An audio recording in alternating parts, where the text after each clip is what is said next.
L'armée de la République démocratique du Congo informe l'opinion nationale et internationale que, depuis 16h15 de ce vendredi 10 juin 2022, l'armée rwandaise a tiré une dizaine de bombes sur le territoire de la République démocratique du Congo. Ces bombes, tirées par un canon à longue portée à plus de 22 km à partir du territoire rwandais, ont explosé à Biruma et à Kabaya, localité située dans le groupement de Kisigari, chefferie de Bwisha, en territoire de Rutshuru, respectivement à 5 km et demi et à 1 km et demi à l'est de Rumangabo.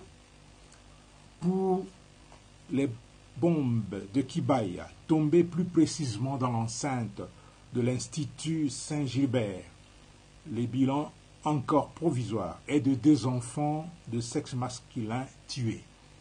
Il s'agit de Ishaka Mapenzi, âgé de 7 ans, et de Jérémy Nziuvira, âgé de 6 ans. Un autre garçon, dont l'identité n'est pas encore précisée, a été blessé et est admis dans un centre hospitalier de la place.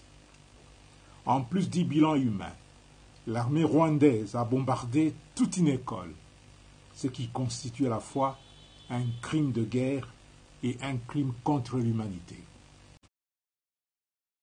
Car de ce vendredi 10 juin 2022, l'armée rwandaise a tiré une dizaine de bombes sur le territoire de la République démocratique du Congo. Ces bombes, tirées par un canon à longue portée à plus de 22 km à partir du territoire rwandais, ont explosé à Biruma et à Kabaya, localité située dans le groupement de Kisigari, chefferie de Bwisha, en territoire de Rutshuru, respectivement à 5 km et demi et à 1 km et demi à l'est de Rumangabo.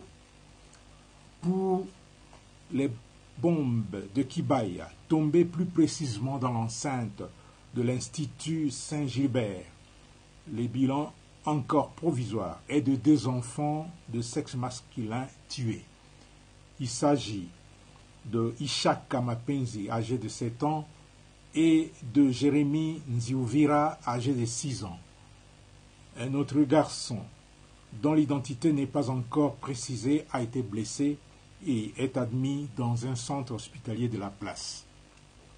En plus du bilan humain, l'armée rwandaise a bombardé toute une école, ce qui constitue à la fois un crime de guerre et un crime contre l'humanité.